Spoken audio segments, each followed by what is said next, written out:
Amazing. All right, everybody. Welcome to another episode of the Gents Talk Pod. Today we've got a CFL Grey Cup champ, a most valuable player. That's right. And most valuable Canadian player in the Grey Cup, Henoc Muamba. How are you, brother? I'm doing very well. Thank you for having me. I'm excited to have you here. Yes. I'm glad to be here. Honestly, this is great. Our first CFL champ. Our first champ. Yeah. Which is incredible. It's like I feel nice knowing that like I'm, like CFL. Like I'm not a big CFL fan, but I like CFL. But I have a couple of big buddies that are big CFL fans, right? So when they see this, be like, "Oh, you got the man! Like you got the man!" Right? So let's start there. How does it feel? Like when you hear those words? You know what? Because of my journey, and we're gonna unpack it all today. But because of the journey, it just feels amazing to have reached, the pinnacle. It's been a while. It took a long time. Funny fact, because a lot of people meet me and then they say, "Man, look, you play so well and you look like you were meant to do this." Funny thing is, I didn't start playing a game of football until I got to high school. Right. And before that, I was a huge basketball guy. My father was a huge athlete. So, the genes, I guess, trickled down. But I'm the second of three boys, played all kinds of sports, volleyball included. Basketball was my favorite. But football wasn't until high school. And since I started in grade 10 never, ever did I win a championship in football. So this is my first championship. So like this is deep. This is super deep. Nice, so nice. Overwhelmed with emotions to answer your questions. Yeah, well, you showed a lot of emotion when you won. Yeah, like absolutely. You let it out. I did, and that's the reason why, right? I didn't particularly go to the beginning of everything, but the reason why I was so overwhelmed with emotions was because of the journey. The journey was a difficult one. It was tough. There was highs, there were lows, but at the same time, once you reach that pinnacle, you kind of exhale just for a little bit. And the biggest thing, it was well documented, and a lot of people saw it as well. I've been meeting so many people since the Grey Cup, and I go to Raptors games and Maple Leafs games. MLSC kind of invites me to go, and as I'm maneuvering into the arena, stop, take pictures with some fans, and first thing is, like, people always talk about, "Man, you made me cry, Henoc."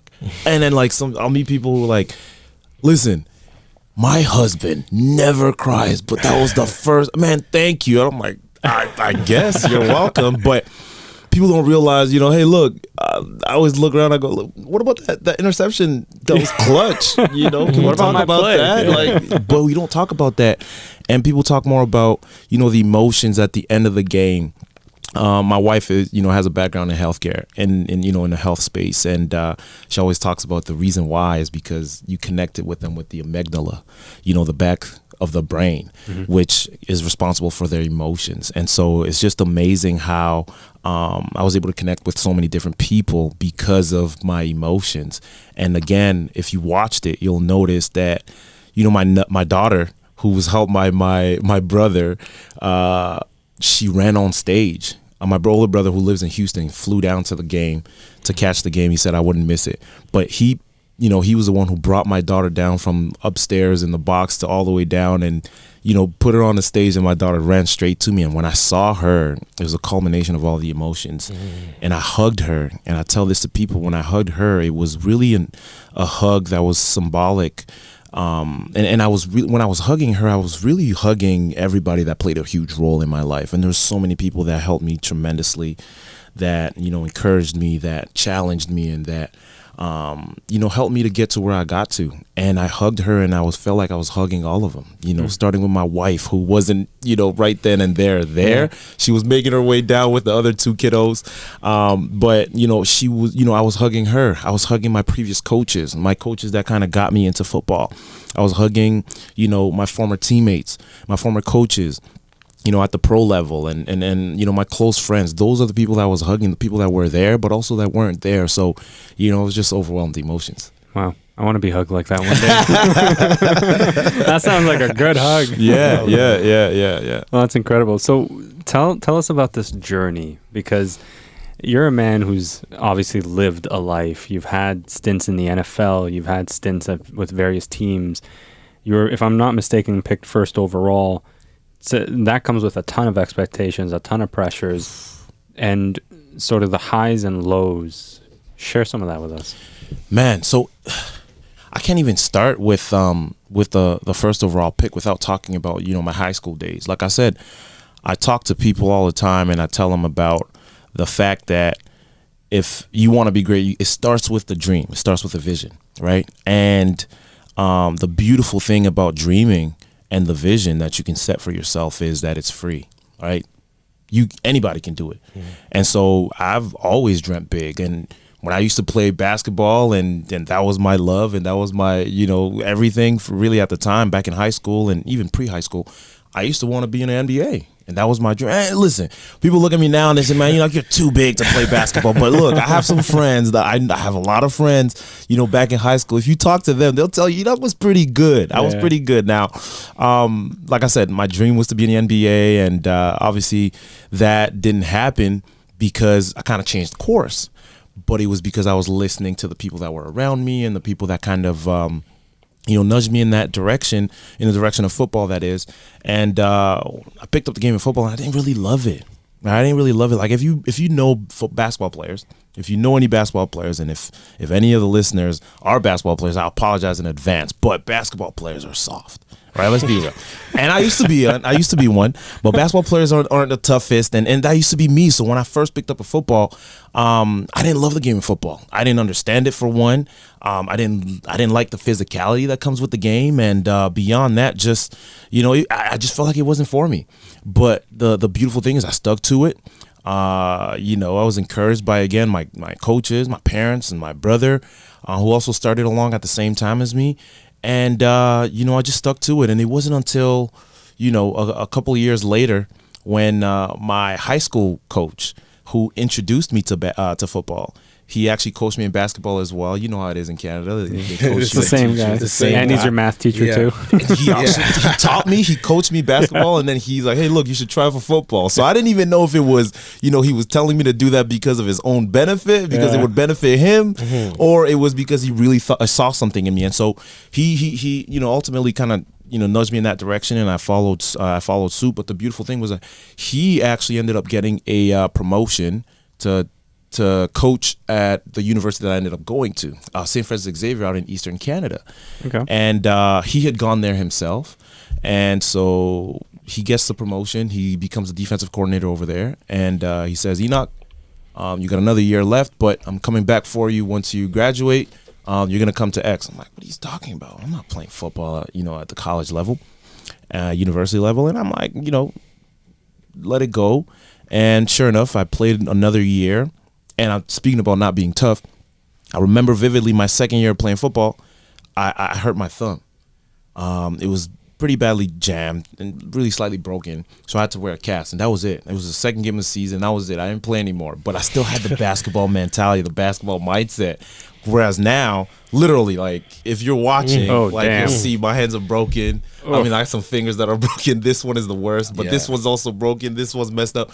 But the crazy thing is, guys, is I played with this. The day that this one got broken, my pinky got broken. I already had my middle finger broken. I had 2 interceptions in that game. My point is I kept playing. My guy. I kept playing. But back in the day, when I had the different mindset, I didn't even play anymore. I missed like 6-7 games in the rest of the season. Yeah. And so, anyways, the more I played, the more I started falling in love with the game of football. And truthfully, it wasn't until I got to my second year of university that, I was like, you know what? This is something I could do, right?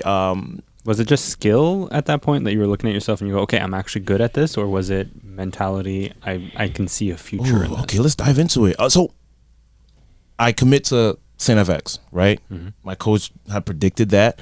And by the time I'm leaving high school, at that point I have a little bit of experience in football. I still don't love it, but I can see it as, a path that I can take. And if it's going to help me pay for university, why not? Sure. And so I decided to go along with it. And at this point, I'm doing, a few things that would kind of give me a little bit of exposure. I still didn't play enough football that a lot of the big name schools, and especially the schools down in the U.S., would kind of know about me. But I did enough that some would. And so I did a few visits in Canada, Laurier in particular that I was close to going to. McMaster was really high on me. Bishops in Quebec City, a few other schools, and CFX was one of them as well. Mm-hmm. And so obviously I go to CFX in Nova Scotia. I'd never been there before. I get there. My older brother was already there, so I knew kind of some of his friends, some of his teammates. The familiarity and there. It was very familiar. My coach was there, and he knew me very well. He knew my coach. He knew my family very well, obviously having coached my older brother, but also he knew my father very well. There's lots of stuff that happened in high school. He had to be really close to me and my you know, my family. But, you know, so going there, I kind of realized, hey, look, I know I'm far away from home in Nova Scotia, but it feels like home.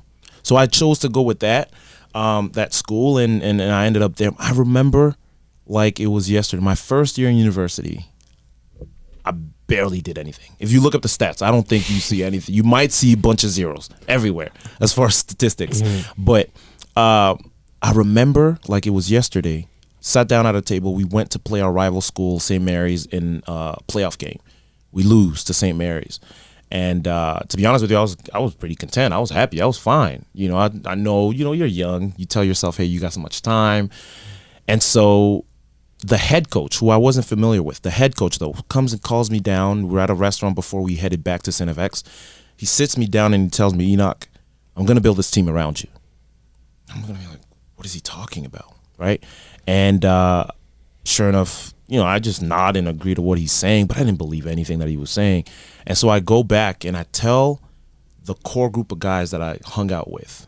Those are all guys who were my roommates. There was about 5, 6 of them. One of them was my brother. And they were all from the GTA. Mind you, like one is from Ajax, the other one's from Rexdale, the other one Oakville, a couple from Mississauga. You got to remember, when you're in Nova Scotia, so far away from the GTA, if you're from the GTA anywhere remotely, like you're from the same place. Yeah. And so we had so much in common, and so we had a really close bond. And the cool thing was that they were all older than me, and so I trusted them quite a bit. Learned a lot of lessons from those guys. I learned so much from them. And so I go to them and I say, hey, look, coach said this. He said that he wants to build a team around me. And they all go, well, of course, I would too. If he didn't, he'd be stupid. And I go, I don't know what they're talking about. And sure enough, you know, my second year, or the off season, the summer before my second year of university, it was probably the hardest that I had ever worked. When it comes to training, when it comes to just working, you know, I developed so many different skills that I never even knew were important to becoming successful, not only on the football field, but in life in general, right? The discipline, the importance of work ethic, and, you know, just understanding what matters. Mm-hmm. And this was in the off season, right? There's no games being played. Mm-hmm. And these guys were challenging me, you know, when it comes to athletically speaking, they were challenging me throughout the whole course of my time at CFX. Athletically, academically, spiritually, you name it, they were really challenging me. And so oftentimes I talk about my success, I bring it back to those days because, you know, it was pivotal for me to set that foundation to, you know, propel me into, you know, where I've gotten to.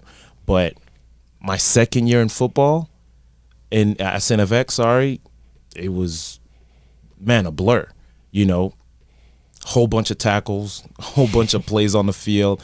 But at the end of it, too, the reward was right there. Right. Now there was, you know, all-stars. I became an all-star. I was nominated for best defensive player in the country. So now you're on the map. Now I'm on the map. Yeah. I'm on the map, and I tell myself, man, look, I can do this. So if you want to ask, like, when did I start to kind of believe that this could be a possibility? It was probably my second year. So that's when you take it seriously. You really put in the work, and you're going forward. 1,000%. So at that point, is the CFL sort of in sight for you? And was it something that you even wanted to pursue, or was it something like the NFL the main goal? So I asked that because there's a lot of athletes in Canada that I've spoken to who still see the NFL as the main goal. And with no disrespect to the CFL, they say, okay, if it doesn't work, I'll go to the CFL. I don't know if that's a mindset thing or if that's just a reality of the industry thing. 100%. Like, the reality of the situation is this, right? The NFL and the CFL are two top, football leagues in the world, right? NFL being at the top because of the magnitude of, the business that it is. And then it being in a country where football is king, right? Football to the U.S. is what hockey is to Canada. Sure. Right? And the reality is, yes, if you really want to say, hey, I'm aiming for the top of the top, is the NFL. I mean, there's 32 teams in the NFL. There's 9 teams in the CFL. Competition, what a lot of people don't know, competition, Ocho Cinco. Yeah. Chad Johnson recently spoke about that, and he talked about he played at a high level, obviously, in the NFL, and ended up coming to CFL as well for some time.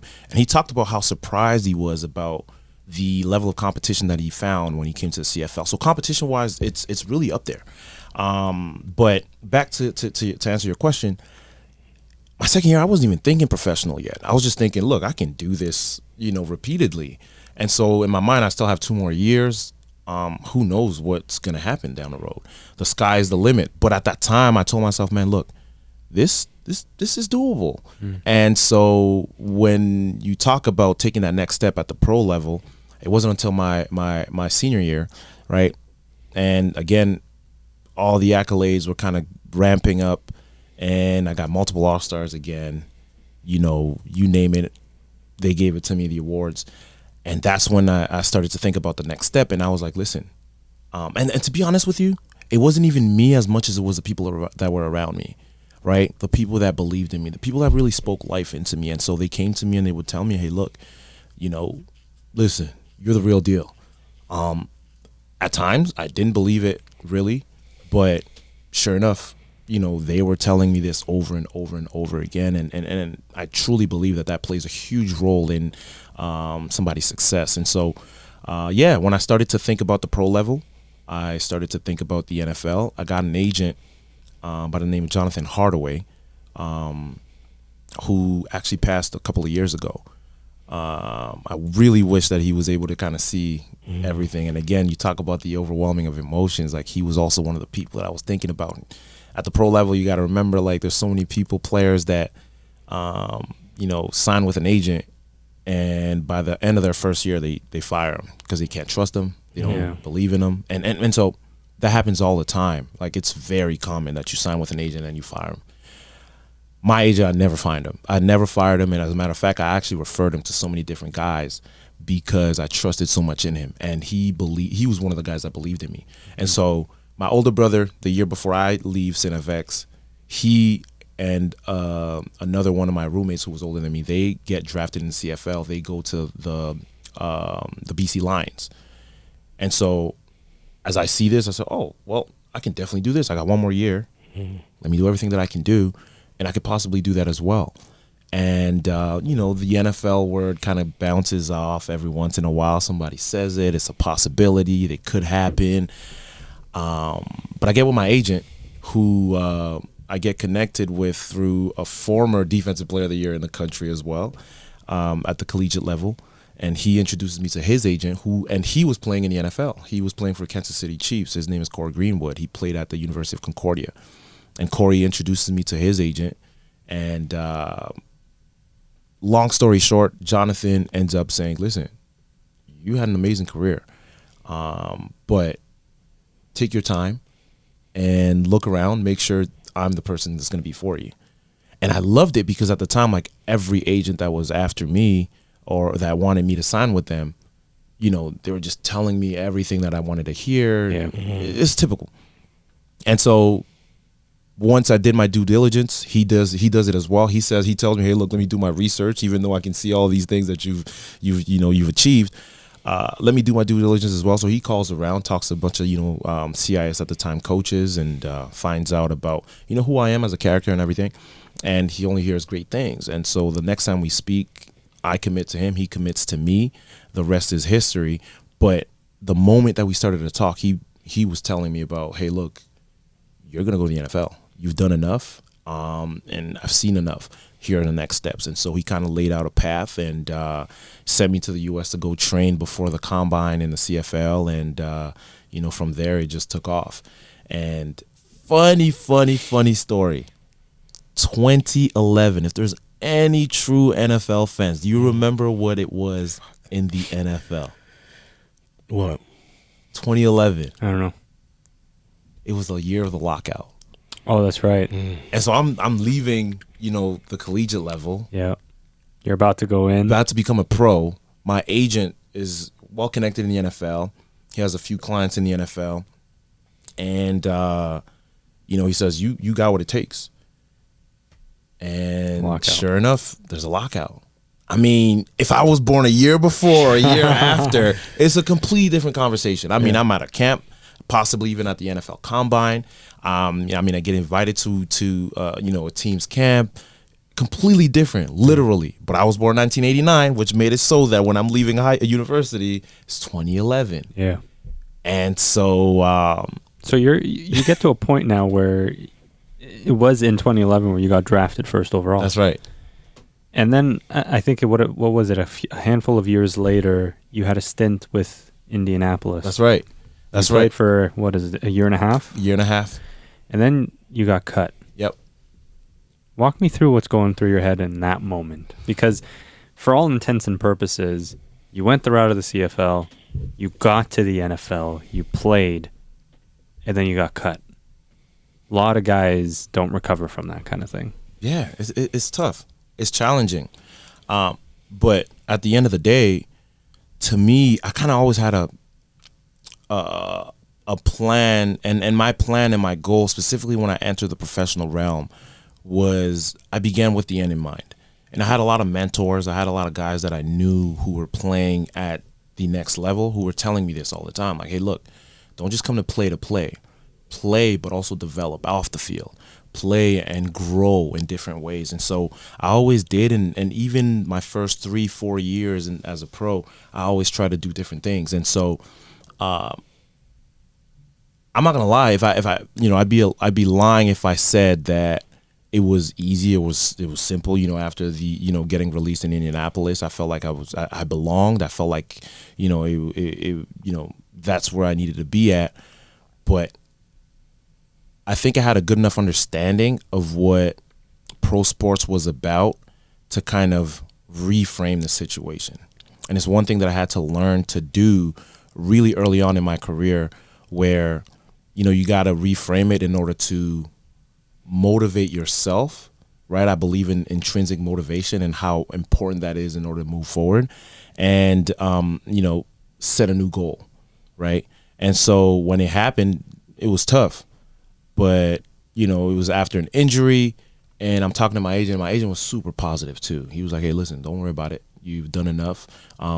We'll either find another team to get you on a roster, or worst case scenario, which is a really good situation, you have literally every team in the CFL that wants you to go on there. But we're going to take our time. And so as sad or as bad as it sounded or it may have been, and as much as of a hit to my confidence as it may have been, at the same time, the alternatives were still decent and were still well. And so that's what I kind of looked at, and I try to focus on the positives and what could potentially happen out of that situation. And that's how I was able to kind of recover. Nice. Interesting. So my question is for you, when you're talking and when you're saying about your hug, right, with your daughter, do you usually, I just find in sports, it's the only time it's okay to show emotion is really on a big win or a big loss, right? So in personal life, do you still get to be able to show that emotion? Do you think maybe that's why it was so heavy that time, on a regular day, something normally happens? I have 3 girls, right? Our youngest is Congrats. Literally, thank you, 5 months at the end of this week. She's going to be 5 months. And newborn. Yeah. Extra congrats. In the middle of a season. I was going to say, a lot I need a trophy for that. But go finish. Go. So our oldest is 4.5. She's going to be 5 in next month, and our second, our middle child is 2. She's turning 2 at the end of this month. And so 3 girls. I grew up with 3 boys. I'm the middle of 3 boys. And it's a great question because I had to really adjust how I deal with my emotions with my daughters. right? I grew up with boys, and it's like rough, fight. Hey, let's play competition. Testosterone here and there. Like everything is competitive. We watch sports all the time, and then now I have 3 girls, and our oldest is the one we communicate the most with.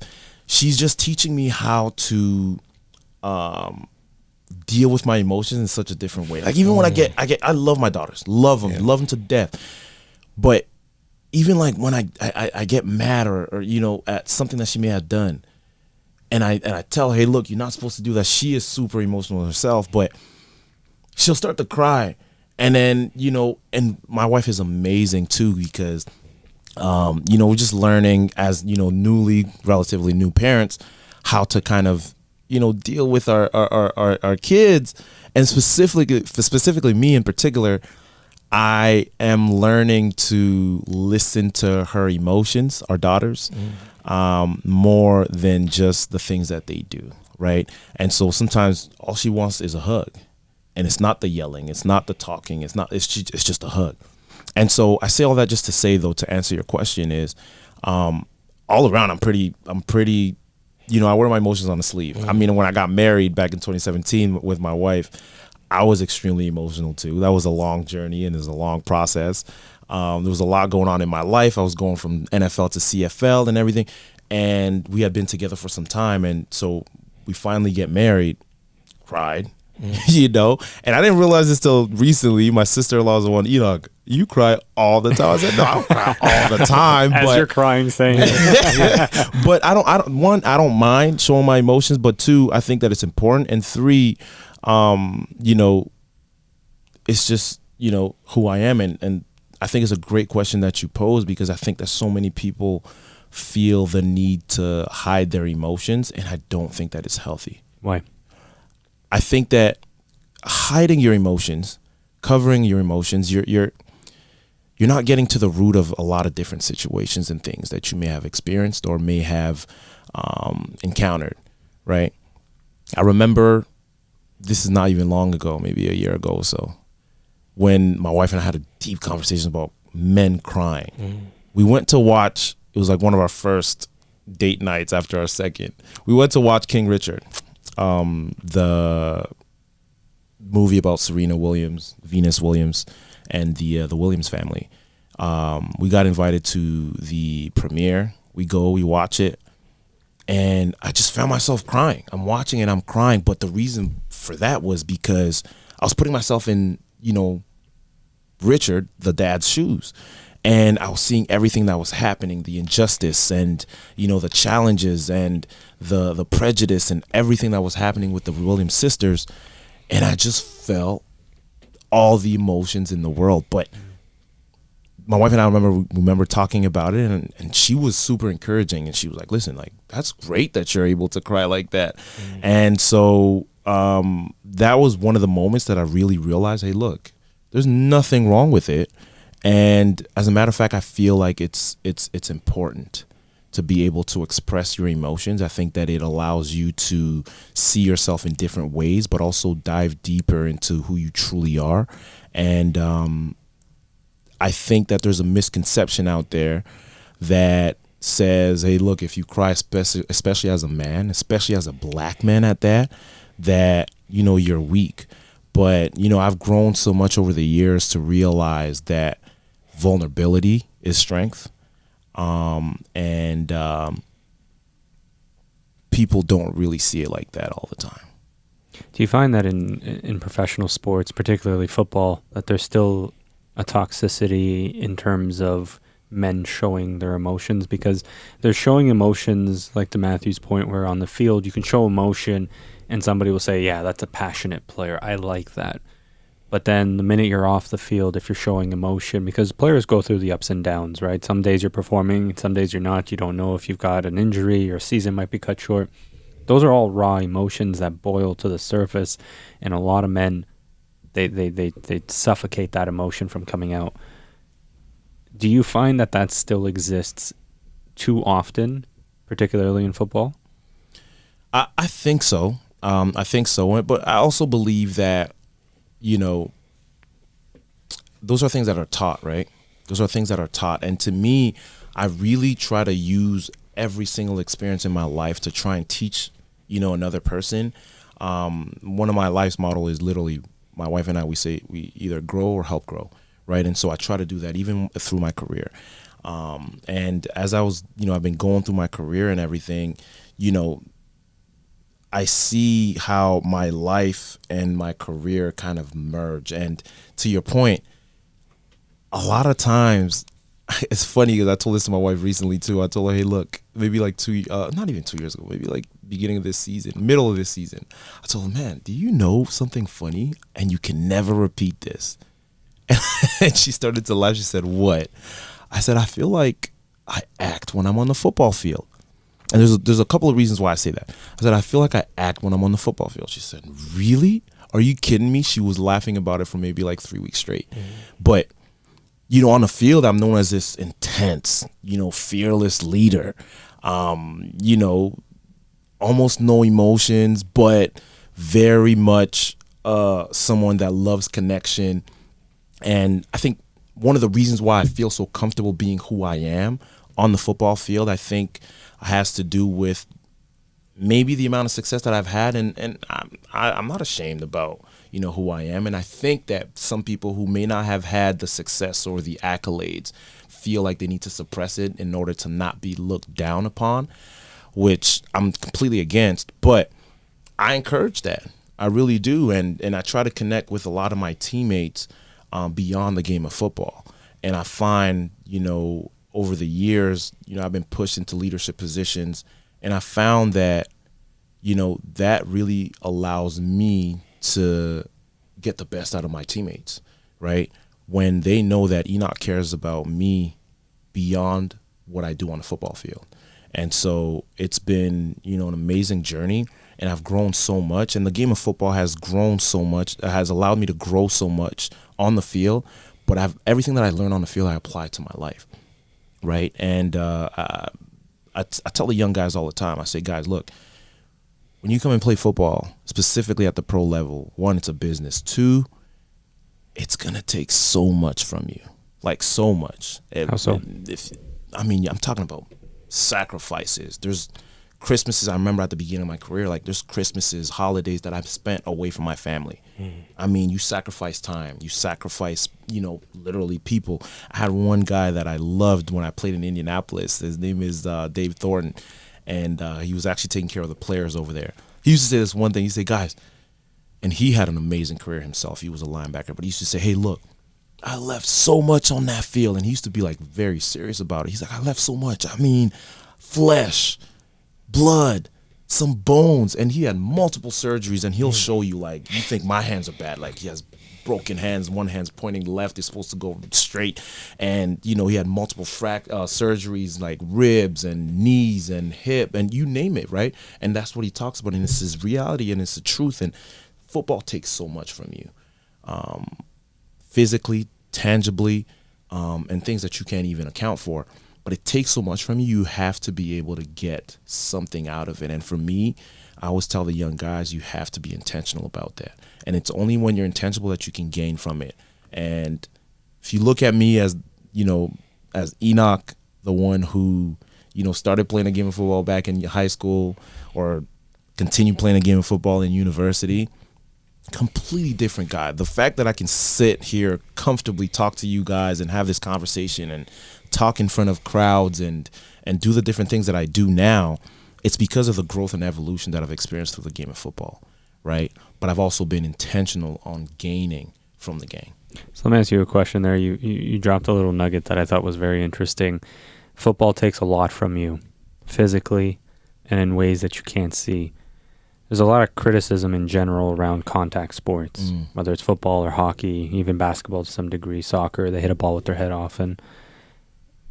Are you concerned at all with the impacts that a physical sport like football has on your brain and just your body in general, like your physical health, not just short term but long term? I think that, when you sign up to play the game of football and, the other physical games and, like that you mentioned as well, rugby, hockey, you understand the risk that comes with it. It's part of the game. But, and I don't mean to be insensitive at all when I say this, but the game of life has a lot of risk involved with it as well. And when you talk about the game of football and what it can give you when you're intentional about it, man, to me, again, like, I'm a living proof. I'm a completely different human being, and I don't think I would ever would have played it. I would have became who I am today if I didn't experience what I've experienced within the game of football. Thank God I've never had any serious injury. Like, I've had surgeries, but nothing serious when we talk about our brains, when we talk about, you know, concussions and things of that sort. But I do know it is a risk. You know, it's the reality of the situation. But when I look at what I've benefited from the game of football, you know, I have so much to be thankful for that, you know, it's the reality of the situation. It's a risk that is involved with it, but I'm happy with what I've been able to get out of it. And again, you guys, all my teammates, the young guys especially, I'm an agent. Like, that's what I do. Like, I always tell them about, be intentional about what you can get from the game. You know, forget what it can give you. You have to be aggressive and go get it. You know, how have you learned? How have you grown? What have you learned? You know, even when it comes to like networking, the platform that it gives you, you know, beyond the X's and O's, beyond the wins and losses, like, there's so much that it offers, but you have to be intentional. When you're setting your intentions, do you set them out verbally, like to yourself in the mirror? Do you write them down? Combination of all of them? Combination of all of them. Yeah. I'm a deep thinker. I live my life. I don't know who else does this, but I live my life literally almost like I narrate it in my head. I don't know if I'm the only one. I don't know if everybody does. Okay. It's like a movie. I know, yeah, like a movie, like a book, Yeah. Audible. You know, like, I really literally narrate my life. And a lot of times I'll pause and then I'll think about, okay, well, what's the next step? And I'll kind of think about it. You know, like I said, I'm deeply in thoughts with a lot of different things. And from there, I'll write it down and I'll discuss it with the people that are closest to me, starting with my wife and then the people that I trust that are close to me. And, you know, I go from there. But big time, you know, it starts with the thought. You know, I don't think that anything can come up or anything could be created without the thought first. And so I'm very intentional on the things that I think about. You reached the pinnacle that a football player could achieve, right? You won the Grey Cup. I don't know if you have intentions of trying the NFL again, but you said you've reached the pinnacle. Oftentimes you hear stories about athletes who, once they've, you know, finalized their career, I'm not saying you're anywhere near that, you're still a young man, but once they've gotten to that point in their life where they've either achieved the trophies and the winnings or they're closer to retirement, they often tend to struggle with what they're going to do next for the rest of their lives. What comes to your mind when you think of something like that? First of all, I'm a young man off the field, but I'm old man in the locker room. Which is such an interesting concept It's to me all the the time. funniest thing in the world. Yeah. Like, literally, like, I have teammates that call me grandpa. I kid you not. Uncle. I kid you not. I mean, I'm the last of the best. I'm Born the in- last of 89. No, Yeah, so you're I'm not 33. ashamed of my It game. sounded like you were I'm not gonna say, ashamed. I'm born in no. I'm not ashamed. I'm born in 89, so Yeah. I'm born in the 80s, right? Yeah, yeah. Last of the best. That's what I Yeah, say. it's a great decade. Don't let no one tell you different. 100%. Don't let no one tell you different. It's the best decade, to be Yeah. honest. And everyone that wants to argue with that, we could talk about it off air. But listen, I'm born in the 80s. I'll say it like that. And now I'm playing with guys that are like born in 2000s, right? So it's crazy to me to think, one, like, again, I realized the longevity that I had in the game, because one of the reasons why football, you know, not a lot of older guys play in the game of football or last so long is because of the turnover and how much a roster changes on a year-to-year basis. And so I realized how long I've lasted, but beyond that, man, I've just been enjoying the journey, right? I've been enjoying the journey, setting new goals, you know, never really becoming complacent or too satisfied with the new goals that I've reached. And the biggest thing, though, to answer your question, is that again, I think I had the right people around me at the very beginning, and I was able to start with the end in mind. And so I've dabbled in so many different things that I'm super confident in where I'm headed to.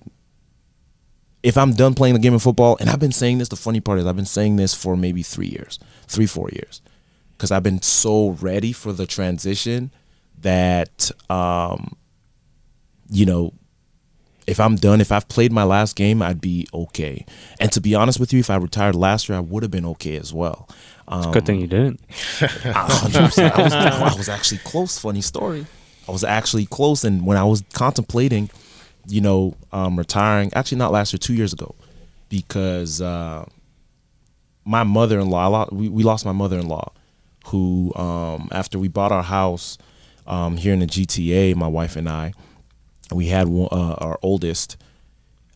We moved her in our basement, finished the suite and everything, so she stayed in our basement. But the important thing about that is that when I knew that, hey, look, if I'm playing in Montreal, which I was at the time, I'm not home all the time, but my wife has the help with the person that she's most comfortable with, Sure. right? And so losing her was pivotal, right? A pivotal moment in my life, just because not only we lost her, it was, she was the closest person that my wife was with. She was like a partner, business partner. She was a close friend. She was best friend, really, and they did everything together. And, loved her to death. She loved me as well. But so losing her, it was tough. And one of the decisions I had to make was, hey, look, I actually want to come back home.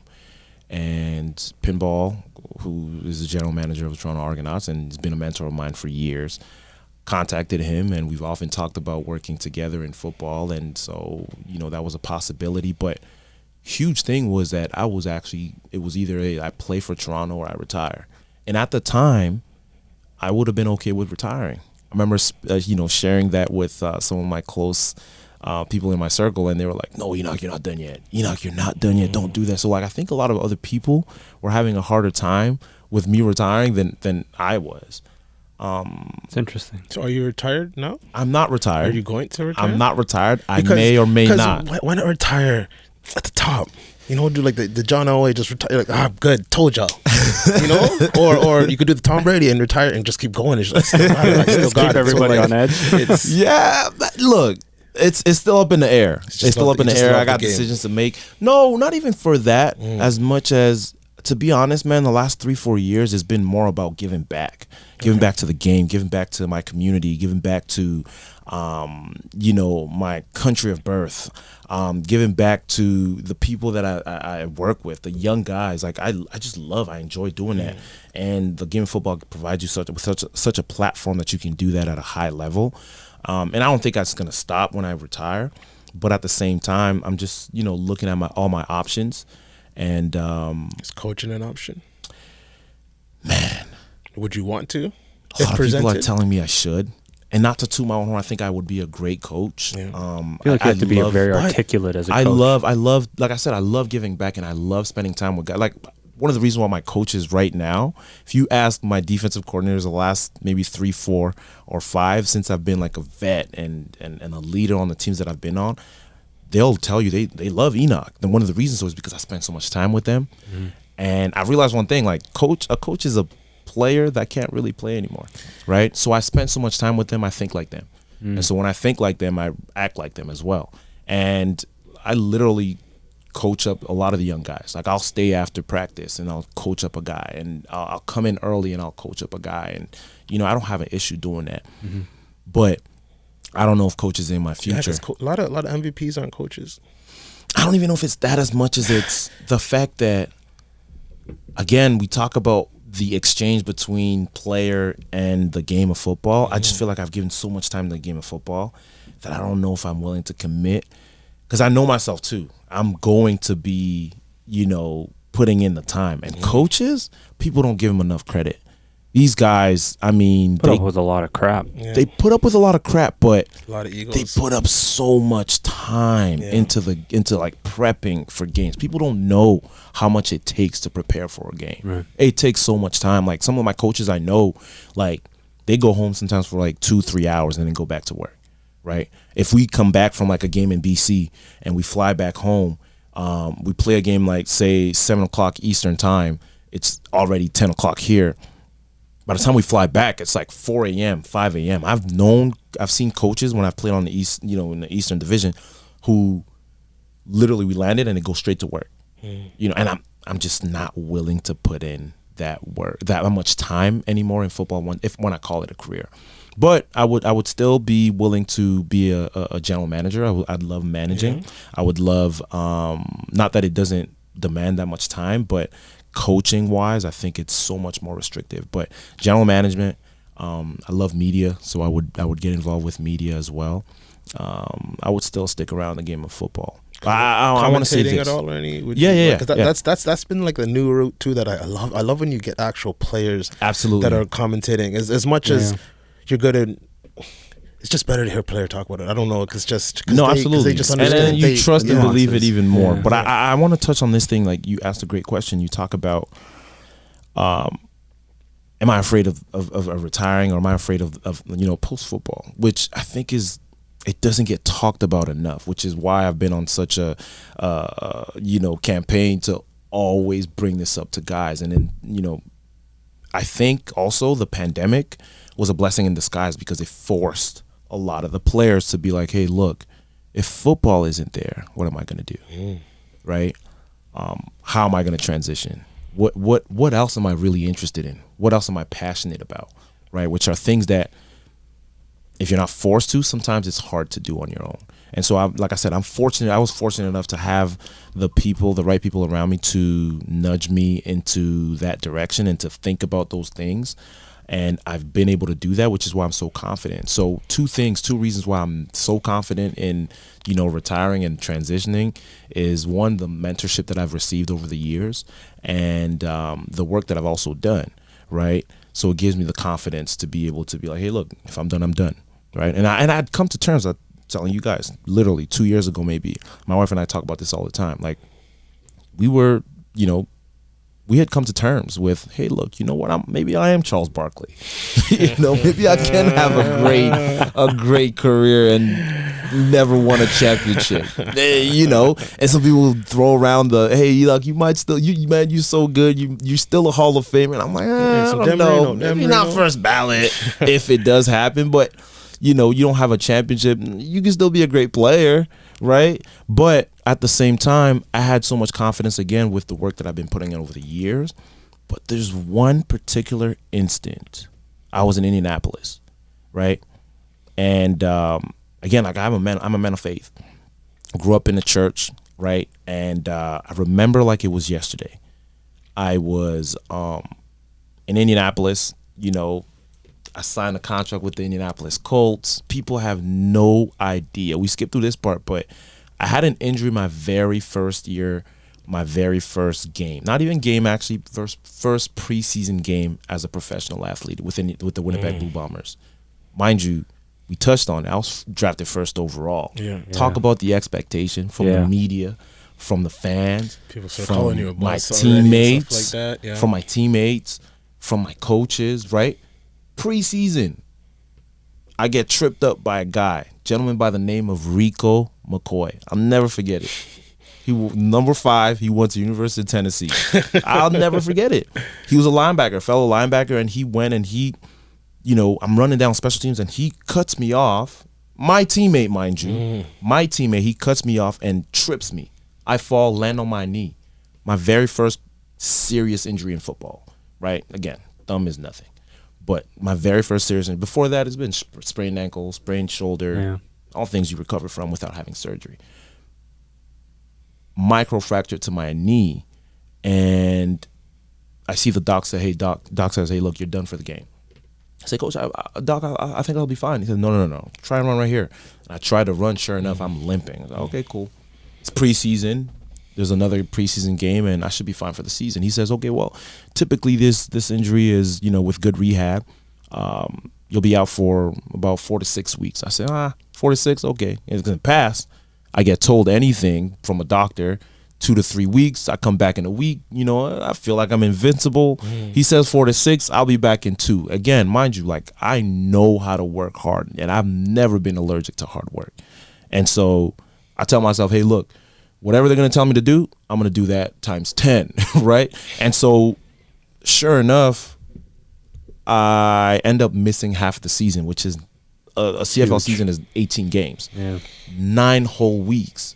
He said 4 to 6, right? You want to talk about mental challenges that you have to experience beyond the pressure that comes with being drafted first overall, right? Even after the 6th week, especially, because first of all, you get to week 5, and I'm like, dang, I was expecting to be done, back on the field by week 3. By then you're just itching. Yeah. But But you think that's because like you over train because you do everything I'll do times 10, right? Right, but it was like, okay, so if they say it's not necessarily just the work itself, but it's like I will be diligent with everything that I need to do. If they tell me to ice it, because a lot of times people say like the average person, like, right? No, I'm gonna do everything they say, and I'm gonna be very meticulous with everything they say. So if they say like ice 3 times, I'm gonna do it. Absolutely, right? So that was really what I meant.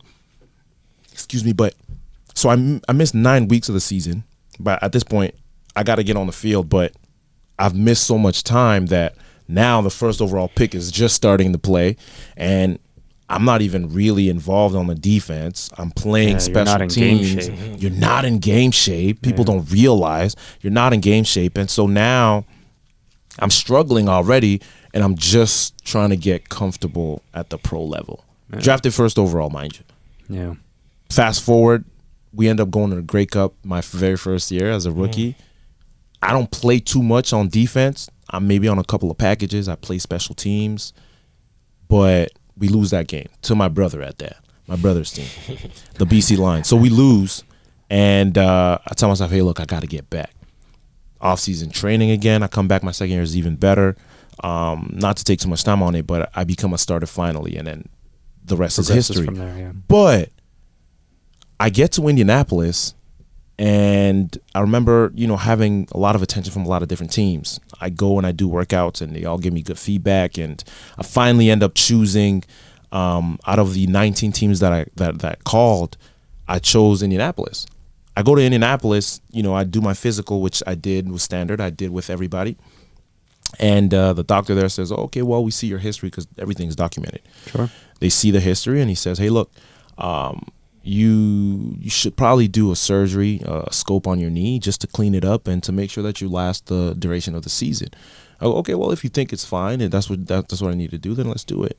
And so I end up getting the surgery, and it was tough recovering from. That was my first surgery ever, and it was hard, recovering because you gotta remember, like, I knew how fast I really was, but I couldn't reach the speed.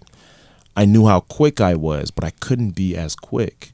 And it was a new style of football, a new game of football. Down south is 4-down football. I'd never played it in my life. And I'm in the meeting rooms, like, looking left and right, and I'm lost. Whereas I get, the rookies that year who were coming in, they were younger than me. I already had experience at the pro level, but these guys are rookies coming out of college in the U.S., but they understood the game way better than me. I'm a linebacker. What you need to have, one of the best skills that you can possess as a linebacker, is the ability to have instincts. It's all out the window when I don't know what's going on, or I don't know what to expect with a new game. And so I remember being in my hotel room in the middle of OTAs, which is the organized team activities with the NFL team, and I was defeated. I really was. Mentally, I was drained. And it was just super challenging. I tell people all the time, and I started to doubt myself, and I'm being real, right? I started to doubt myself. People think, hey, look, this guy won the MVP, he won the trophy, he's so confident. I bet you he's never. That's the truth. I remember at that point, like it was yesterday, I was doubting myself. I was questioning the fact that, do I even belong here?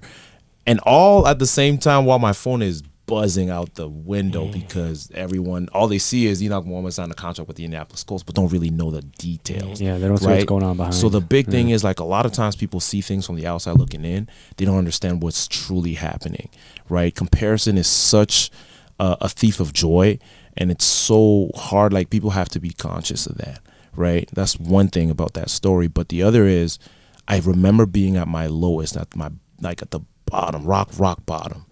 And I remember thinking to myself,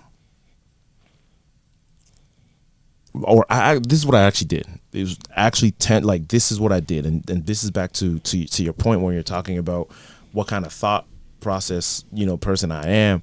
And I remember thinking to myself, okay, look, I know that I'm faster than I'm moving out there. I know I'm quicker. As a matter of fact, I know I can learn faster than the way that I've been. I'm a student of the game. I'm a student of life. I know I'm better than this. And so I had to literally convince myself of things that I knew were true to me, that were true to myself, that were true about me, but it was just hard to believe. And so the next thing that I did was I wrote those things down. It was about 5 or 6 different things. I put it down on a piece of paper. I stuck it on my wall in my bedroom. Do you still have that paper? I don't have the paper, but the story is amazing. Yeah. It's all that you need. So I wrote it down on a piece of paper. Matter of fact, I might be able to find it, but I wrote it on a piece of paper. I stuck it on my wall in the bedroom. Literally, every time before I go to sleep, take a nap, I would see it. I took the same things that I've written down. I wrote it down on another piece of paper. I stuck it in the bathroom. If I'm going to the bathroom, 1, 2, I see it. I did it again. I put it in the kitchen. If I'm cooking anything, I'm putting things together, I see it. Did it in the living room. If I'm relaxing, watching TV, just sitting down, chilling, I see it. Literally everywhere. And the last one was like right outside, right as I'm getting outside of my room, in my hotel room, I would see it as well. And every time I would see it, I would read it, because there's so much power in speaking things, right? And so when I knew that, and I would do it over and over and over again. And I encourage people to do that all the time. Like, what are your goals? Write them down on a piece of paper. Write the things that are true about you, even if you don't believe it right now, right? Do it. And it helped me tremendously to get out of the hole that I was in. But one of the biggest things that helps me when I think about my life after football, I remember this was a crazy spiritual experience that I don't often talk about. But it gave me the confidence that I have today about retirement and moving on from football. And I remember laying down and I was praying and just laying down. And I remember deep down, hearing even people that say that they believe in God, people that I know me, and I think I'm pretty strong in my faith. I know me. That was the one time that I believe God speaks in different ways, but that was the one time I actually heard his voice, heard it, right? And it was one of those things, I was so confident that I heard it, right? And I heard the voice that I heard, and it was like, man, Henoc, as much as you've accomplished, and I haven't even talked about this to anybody before. Actually, my wife knows, but publicly. And this is what the voice said to me. As much as you've accomplished within the game of football, and at the time, mind you, like I told you, I was at a huge high rate. Accomplished so much in the CFL already, no Grey Cup, but accomplished a lot. And I'm in the NFL. I shouldn't be there, but I'm in the NFL. And as much as you've accomplished within the game of football, you will do far greater outside of the game. That was all I needed to hear. Mm-hmm. And I knew that was true for me. And so ever since then, to be honest with you, from that point on, if they had said it was incredible. A breath of fresh air. Yeah. It was almost like monkey off my back, because it was almost like at the point I was like, look, if I retire tomorrow, if I get released by Indianapolis tomorrow, they think, hey, look, man, this guy's not who we thought he was. I was like, man, look, if I gotta retire, I gotta retire. There's so much more and better that's ahead of me. I'm excited for it. Right. That's awesome. So I've had that confidence for years now. And so when I come into a situation 2 years ago, and I'm like, maybe it is time for me to retire, and I'm thinking about it, and I'm flirting with that retirement. You're doing it from a clearer mind. Clear mind. Yeah. I have ultimate peace in my heart, in my soul, and I feel really good. And I hope, my hope is that more athletes can do. And I don't think I'm perfect, but I hope that more athletes can also be able to transition with that much confidence, as I feel when I think about retirement. And one of my mentors, Pinball, he often talks about this. He calls it the greatest gap in life, the greatest gap in sports. The moment where you are at the peak of the peak, the most comfortable that you've ever been within the game that you play, specifically football. From that point to the moment you have to transition, it's a huge gap that a lot of athletes struggle to fill and struggle to move on to the other side. And so it's a huge challenge, but you know, you do the right things, you do the work for yourself, and you dive into different things. And I think that, you know, athletes are able to do that. Incredible. Bro, this was incredible. Thank you for sharing your story and your journey. And it's always fascinating to see the man behind the accomplishments, the glory, the fame that comes with all of that. All fantastic things to achieve in one's career and lifetime.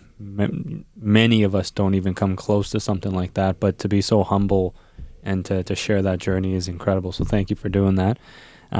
But speaking of the achievements, you've got a couple of achievements with you here today that we wanted to feature. Yes. We got these guys over here. Somebody dubbed them the twins. The twins. So I got the Okay. twins. I got the twins with me. So this one's the most valuable Canadian, the Grey Cup most valuable Canadian, and that one is the Grey Cup most valuable player. Mm-hmm. So you got these two bad boys right over here. Yeah, man. Where do you Yeah. keep them? Where do I keep them? Like, somewhere in my office. Yeah. You know, to be honest with you, man, like it's amazing. But and what I'm about to say is that I actually shared this the very last meeting we had with the guys, and I try to tell them this because I believe that the best things in life aren't things, right? You're talking about that piece of paper. Talk about the ring that we're about to receive. Talk about the trophy, the Grey Cup. Talk about these trophies. I think that is the journey that is so much more important than the destination. And what I shared with the guys the last time we met before everyone split, you know, guys I had to go to the U.S., guys that went back to Canada, all across the country, and, you know, the others.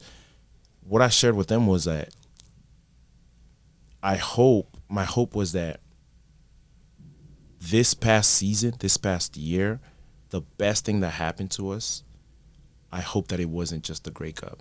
I hope that it wasn't just the ring that we're going to receive. And for me, it wasn't just these two trophies, right? There's so many lessons that I've learned, and one in particular, I'm sure we're running out of time, but people, you know, who know and watch the game, they'll talk about the moment after the game, but you watch the game, if you want to talk X's and O's, people will say, man, you know, you had a clutch interception at the end of the game. Like, man, we needed that. If you really watch the game, you'll see, like, in the third quarter, I dropped an interception, one of the easiest ones that I could have had in my career. And I've done it multiple times. It's a simple thing that I do all the time. I have pretty good hands. Even if my fingers are broken, I can catch a football. Yeah. That's one thing I can do. But I dropped it for whatever reason, and no excuse is necessary, right? But I dropped the football. I was devastated. If you watched, like, I literally hung my head down. I was like, man, I couldn't believe it. I'm in the biggest platform ever. I have a chance to contribute to winning the Grey Cup, and I dropped the interception. Run to the sideline, my linebackers coach, Kevin Iben. I said, Coach, my bad. I felt like I let the whole team down. I should have intercepted that. As a matter of fact, Winnipeg actually scored on that drive. If I intercepted it, that's 7 points off the board. Mm-hmm. I get to the sideline. My coach said one thing that was amazing, and you have to choose your circle, right? It's so imperative. We talk about the power of life, the power of words. Literally, life and death is in the power of the words that are spoken into you. And I get to the sideline. My coach, I said, man, I'm so sorry. I can't believe I dropped it. He said, don't worry about it. You'll get the next opportunity. I kid you not. I was mic'd up in the game. It's going to come out at some point. CFL is working on it, but it's going to come out. I get to the sideline. I was devastated, and every other teammate will come by and say, Knock, just get the next one. Knock, get the next one. Now, mind you, I didn't know I would get another opportunity, but I believed that if it came, I was going to be ready. Sure enough, you did it. Up coming. You're ready. Here's the culmination of everything that I'm saying. And if you remember one thing that I said, remember this, because I truly believe that we talked about our thoughts, we talked about the mindset and mentality, and anything that you do in life, beyond the game of football, beyond sports, if you have the right mindset, doesn't matter what your goal is, you're going to achieve it, right? Regardless of setbacks, you have to have the right mentality. And this has been my mentality. If this has been my secret, Put it out there. I don't care. I'm not I'm not one of the people that's gonna keep everything for myself. I love sharing my, the things that I've done. And this has been my secret for a long time. And a lot of my coaches fall in love with me because I apply this to my game. Beyond that, I apply it to my life. But here it is. And I tell this to myself, and this is the approach that I always have with games, right? I tell myself, you make the rest of it the best of it. And I love that quote. Never read it anywhere, never heard it anywhere, literally came up with it. But it's extremely versatile, right? It doesn't matter what you're doing. You make the rest of it the best of it. If I'm talking to students, I'll talk to them about, hey, look, sometimes you come across a test where, man, a question is messing you up. But make the rest of it the best of it. You messed one up, so what? But you're talking about an athlete, whatever sport you're playing, first quarter, you mess up. A lot of times people get hung up on that mistake that they may have done. Yeah, can't shake it. Can't shake it, and it messes up the rest of the game. It messes up the rest of your day. Even if you're a doctor, if you're engineer, I don't care what you do. You make the rest of it the best of it. If you can adopt that mentality, that mindset, promise you, man, you're going to take steps towards your goals. I love that. Brother, thank you so much for coming in. We really appreciate this. Was inspiring. This was time flies. Time flies, yeah. But good, honestly, man. This was inspiring. Thank you so much for joining us. Thank you for brother. sharing Really your journey. appreciate it, man.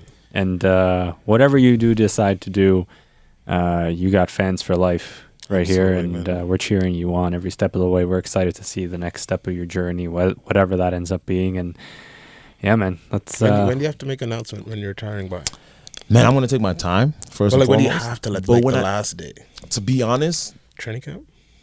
training camp is absolutely the last, but free agency opens up in February. Okay. And I'll probably make a decision before then. Okay. So mid-February or so, I'll probably have a decision. Take your time, do your thing, reflect, do what you got to do. You got an amazing head on your shoulders. A lot of thought goes into everything you do. You're very meticulous, and I love that. It's nice to speak to an athlete who thinks that way, because it really highlights how athletes are not one-dimensional like they get a lot of rap for. There's, a lot of athletes are very intentional in what they're doing. So thank you, brother. I appreciate it. Man, thank you guys for having me, man. It was a pleasure and a blast. Well, this was great. Thank you, everybody. Appreciate it.